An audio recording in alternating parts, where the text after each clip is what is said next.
J'aimerais vous faire écouter Maître Virginie Leroy, qui est avocate des parents et de la sœur de Samuel Paty. Elle a estimé qu'il faut panthéoniser Samuel Paty. Elle était au micro de Dimitri Plavlenko ce matin sur Europe 1. Moi, je le pense parce que j'en ai entendu des professeurs, j'en ai vu des professeurs. Et cet assassinat, il a quand même marqué une grosse rupture. Les professeurs ont peur, on a eu des témoignages, et je pense qu'on en aura aussi en appel absolument sidérant de la peur manifestée par les professeurs. Les professeurs s'autocensurent. Et je pense que le premier courage, puisqu'on parle du Panthéon, et je pense que c'est ça aussi le symbole, le premier courage des professeurs aujourd'hui, c'est de ne pas s'autocensurer. Et c'est vraiment... de montrer des dessins, même si c'est choquant, de faire réfléchir, d'ouvrir la pensée, d'ouvrir sur le monde, de débattre. Je suis d'accord, je suis pas d'accord, mais avec des arguments et non pas avec des armes. C'est ça, en fait. Et c'est ce qu'a fait Samuel Paty. Yvan Riffold, Samuel Paty doit-il entrer au Panthéon ? Non, c'est pas. Enfin bon, naturellement, l'idée est sympathique, mais pourquoi Samuel Paty ? Pourquoi pas son confrère Dominique Bernard, qui a lui aussi été assassiné par un islamiste ?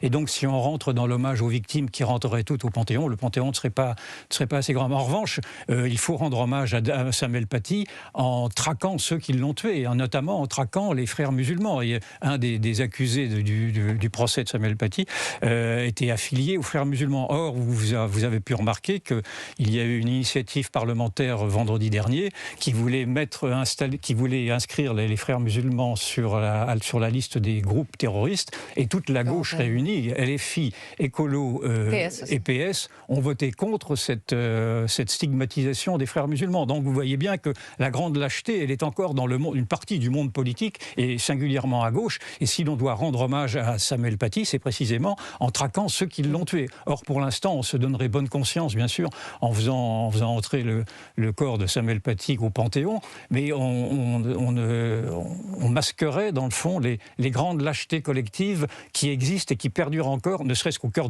même de l'école. Vous avez encore beaucoup de professeurs qui n'osent pas affronter les violences de certains de leurs contradicteurs, de leurs jeunes contradicteurs, qui s'autocensurent, etc. Donc c'est plutôt là-dessus qu'il faudrait lutter. Et si l'on veut vraiment rendre hommage à la mémoire de Samuel Paty, je suis de ceux, naturellement, qui s'inclinent devant sa mémoire, il faut d'abord combattre ceux qui l'ont tué.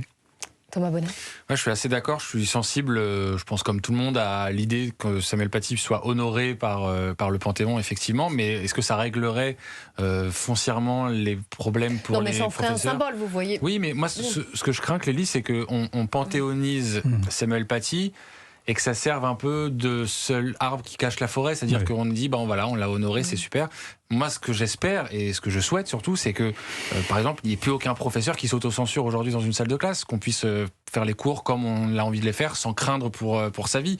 Et moi, j'avais été très marqué par les auditions à l'Assemblée, au Sénat, plus exactement, de Michael Paty, la sœur de Samuel Paty, qui avait pointé toutes les défaillances dans l'affaire de son frère, et les mêmes défaillances qui s'étaient reproduites avec Dominique Bernard. Donc moi, j'espère qu'on tire toutes les conclusions de ces deux assassinats terroristes horribles pour que ça ne se reproduise plus jamais. S'il faut panthéoniser Samuel Paty pour marquer le coup et en faire un symbole, allons-y, mais ça ne doit pas occulter le vrai combat qui se trouve en effet dans les salles de classe, où on doit assurer les professeurs du soutien de l'État d'abord, de leur totale liberté, pas d'autocensure, et puis effectivement cibler ceux qui se rendent coupables de ces fatwas numériques en l'occurrence. Le CCIF à l'époque avait été dissous, et comme Yvan, je suis très marqué par le fait que toute la gauche, on parlait de François Hollande tout à l'heure, François Hollande, quand il s'agit de voter pour mettre les frères musulmans comme organisation terroriste, il a piscine.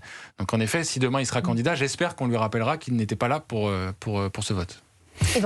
Baptisons en effet beaucoup d'établissements scolaires du nom de Samuel Paty. Il y avait eu des réticences d'abord à ce que effectivement des établissements scolaires prennent ce nom. Alors maintenant ça a changé un petit peu, pas tant que ça d'ailleurs, ou des jardins publics comme il en existe à Paris. Effectivement, donnons le nom de Samuel Paty ou de son